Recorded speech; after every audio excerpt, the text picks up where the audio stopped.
Hello everyone, welcome to one. इस video के अंदर हम वन डायमेंशनल एरे के बारे में बात करने वाले हैं। तो वन डायमेंशनल एरे के बारे में बात करने से पहले व्हाट इज़ एन एरे ये समझना बहुत ज़्यादा इंपॉर्टेंट है। उसकी डेफिनेशन पहले तो ये होती है कि हमारे पास जो एरे है विच is nothing but a collection of elements. Elements हमारे पास कौन कौन से हो सकते हैं? इंटीजर हो सकता है, डबल हो सकता है, स्ट्रिंग हो सकता है, कोई भी डेटा टाइप हमारे पास जो अवेलेबल है सी शार्प के अंदर, विच is nothing but elements. Elements, okay.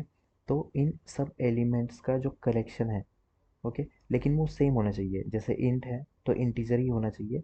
इन सब का जो कलेक्शन है which is saved at a contiguous memory location. Contiguous memory location हमारे पास जो मेमोरी होती है कंप्यूटर के अंदर, उसके अंदर अगर एक कंटिग्यूस लोकेशन के अंदर उसको सेव कर रहा है तो which is nothing but an array. अब उसके बाद हम डेफिनेशन करते हैं what is a one dimensional array. One dimensional array it is nothing but one dimensional array is a simple list of element. ये भी एक सिंपल लिस्ट ऑफ एलिमेंट्स है which is single row, which is nothing which is arranged in a single row. हमारे पास जो है वो एक सिंगल रो के अंदर अरेंज हुआ हुआ होता है। सारी चीज़ें एक सिंगल रो के अंदर अरेंज हुई होती है। इसके बारे में बताते हुए मैं आपको एक फिगर दिखाने वाला हूँ जो कि मैंने अभी क्रिएट करी है। हमारे पास एक 8 एलिमेंट है। यहाँ पर आप देख पा रहे होंगे इंटीजर एलिमेंट है। 8 इंटीजर एलिमेंट्स हैं। उनकी मेमोरी लोकेशन आप देख पा रहे होंगे। ये मेमोरी लोकेशन के अंदर हमारा पहला एलिमेंट स्टार्ट हुआ है। तो अगर इंटीजर है तो उसकी एक्चुअल वैल्यू क्या होगी? 10। और ये इस मेमोरी लोकेशन के ऊपर सेव हुआ होगा, ओके।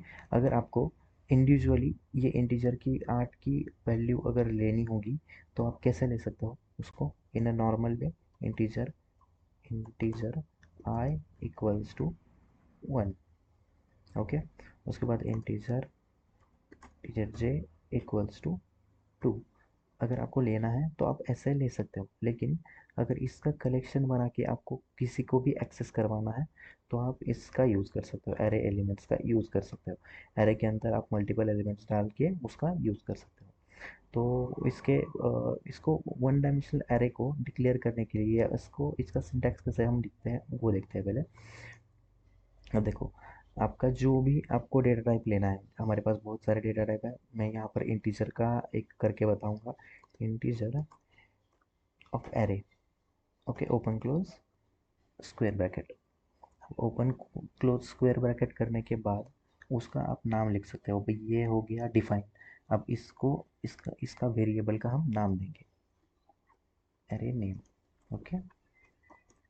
इसको इक्वल्स टू न्यू, वही डेटा टाइप जो भी आपने डेटा टाइप लिया है, इंटीजर और उसकी साइज। ये होता है इसका सिंटैक्स। इसको मीन्स सिर्फ डिफाइन करने के लिए। अब इसको डिफाइन करने के बाद आप इसमें इसके अंदर एलिमेंट्स ऐड कर सकते हो। तो इसका मैं अगर एक एग्जांपल लूँ तो इसको कॉपी कर लेता हूँ, यहाँ पर पेस्ट कर लेता हूँ। इसकी साइज़ मैं बड़ा बना देता हूँ 5, ओके। या फिर हमारे पास जो भी साइज़ है, जैसे कि 8, हमारे पास 8 साइज़ है, तो ये 8 साइज़ का एरे हमने बना दिया है। उसके अंदर अब इम्पोर्टेंट चीज़ यहाँ पर ये है कि एरो को आपको साइज स्पेसिफाई करना पड़ता है, ओके। इसके बाद यहाँ पर मैं आपको इसके 2-4 पॉइंटर्स बताऊँगा। यहाँ पर पहला पॉइंटर इसका ये है कि एरे का आपने अगर साइज डिफाइन यहाँ पर कर दिया है तो इसके इसके आगे ये इसके अंदर आप एलिमेंट्स ऐड नहीं कर सकते। इसकी साइज़ यहाँ पर यही तक सीमित रह गई है। 8 तक ही सीमित रह गई है यहाँ पर ये साइज़, ओके। उसके बाद अगर आपने कोई भी डेटा टाइप यहाँ पर लिया है तो वही डेटा टाइप का आप डेटा इसके अंदर सेव कर पाओगे।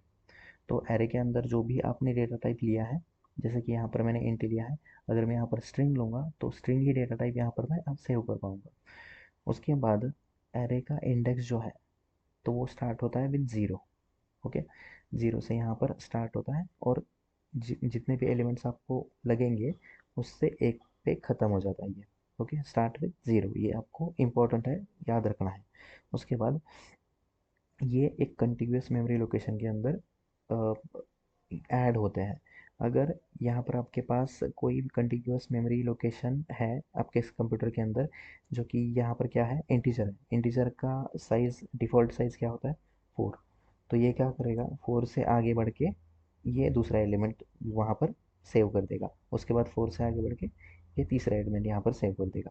ओके, तो ये है। उसके बाद आप इसको इंडेक्स का यूज़ करके एक्सेस कर सकते हो। ओके, तो ये 2-4 पॉइंटर्स हैं जो कि आपको इम्पोर्टेंट है, आपको याद रखने हैं। आप डिफरेंट डिफरेंट वे से एक एरे को डिफाइन कर सकते हो। अगर सिर्फ एरे डिक्लेयर करना है, उसको उसको एलिमेंट नहीं देने हैं, उसकी साइज डिफाइन नहीं करनी है, तो आप कैसे कर सकते हो, सिर्फ ये डिक्लेयर करो, integer of element, integer what kind of array do you want to create, उसके बाद एरे का नाम, और उसके बाद क्लोज कर दो उसको। तो ये है declaration of only array element, without any size नहीं देनी है, कुछ नहीं देना है। उसके बाद डिक्लेयर करना है, उसके बाद उसकी साइज भी देनी है। तो यहाँ पर मैंने इसकी साइज भी दे रखी है, आप यहाँ पर देख पाओगे। ओके, उसके बाद हमारे पास डिक्लेरेशन भी है और इनिशियलाइजेशन भी कर सकते हो।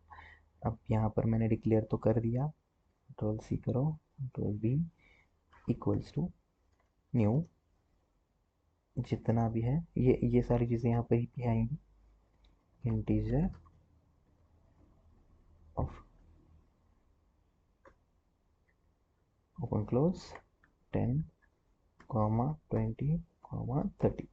अब इतने की एरे मैंने यहाँ पर डिफाइन कर दी है। तो ये है डिक्लेरेशन विथ इनिशियलाइजेशन।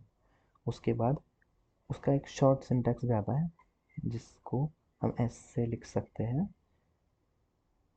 डिक्लेयर करो एरे, उसके बाद इक्वल्स टू जो भी आप एलिमेंट्स लेना चाहते हो उसके अंदर, वो एलिमेंट्स आप यहाँ पर डिफाइन कर सकते हो। ओके, ये 2-4 टाइप्स है, उसके उस टाइप से आप आपके एरे को डिक्लेयर कर सकते हो।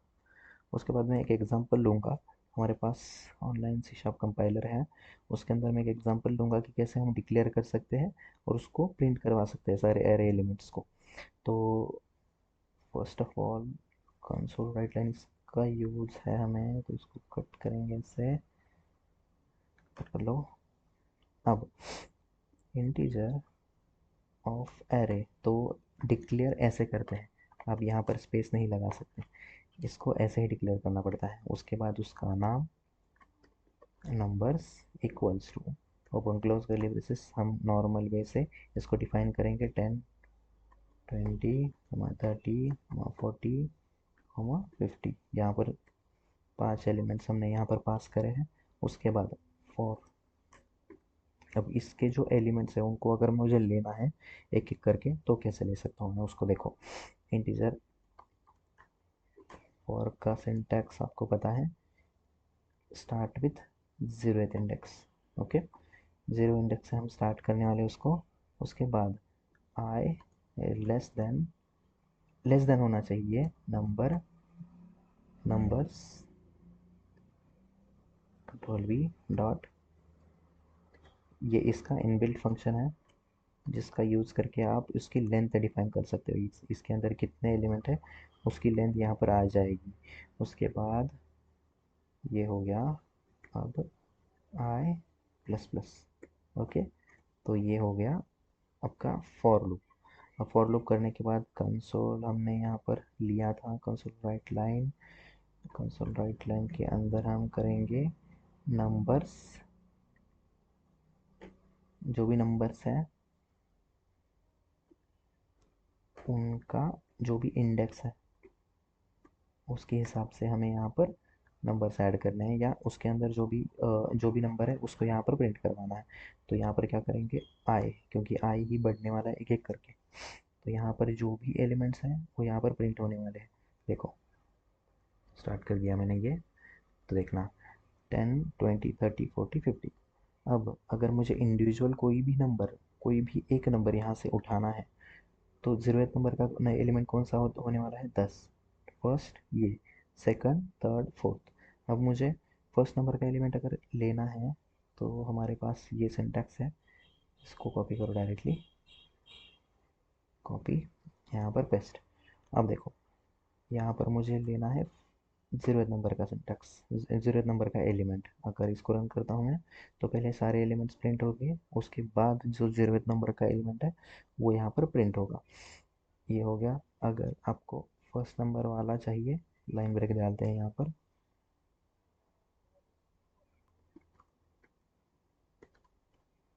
Accessing element by index. अब यहाँ पर अगर मैं 3 नंबर का डालूंगा तो आएगा कौन सा, 0 1 2 3, 40 आएगा। देखो रन करने के बाद एक्सेस एलिमेंट, उसके बाद 40 आ गया। तो ये zeroth location, first second third fourth. ये लेंथ वाला जो है वो मैं आपको सारे फंक्शनैलिटी बताऊंगा जब भी हम इसके आगे के टॉपिक के बारे में पढ़ेंगे। तो यही है ओवर एंड ऑल कि कैसे हम एरे का यूज़ कर सकते हैं हमारे एप्लीकेशन के अंदर। अब इम्पोर्टेंट जो एग्जांपल होते हैं जो कि हमारे इंटरव्यू के पॉइंट ऑफ व्यू के हिसाब से और अंडरस्टैंडिंग के हिसाब से, वो ये है देखो। टेकिंग इनपुट फ्रॉम यूज़र, अगर आप कोई भी इनपुट ले रहे हैं उसको एरे के अंदर कैसे हम ऐड कर सकते हैं। उसके बाद finding sum of the array elements, आपके पास एलिमेंट्स है एरे के अंदर, उसकी पूरी सम करनी है आपको, तो वो कैसे कर सकते हैं। फाइंडिंग मैक्सिमम नंबर, तो एरे के अंदर जो भी मैक्सिमम नंबर है उसको कैसे फाइंड कर सकते हैं, और वही विदाउट यूजिंग इनबिल्ट फंक्शनैलिटी। तो ये सारी चीज़ें हैं। अगर इनका भी वीडियो आपको चाहिए एक एक करके तो वो भी मैं दे सकता हूँ। लेकिन आप कमेंट ड्रॉप करो कि आपको ये वीडियोस चाहिए। ओके। तो अगर आपको ये वीडियो अच्छा लगा हो तो लाइक करो, शेयर करो, सब्सक्राइब करो my channel. Thank you for watching this video.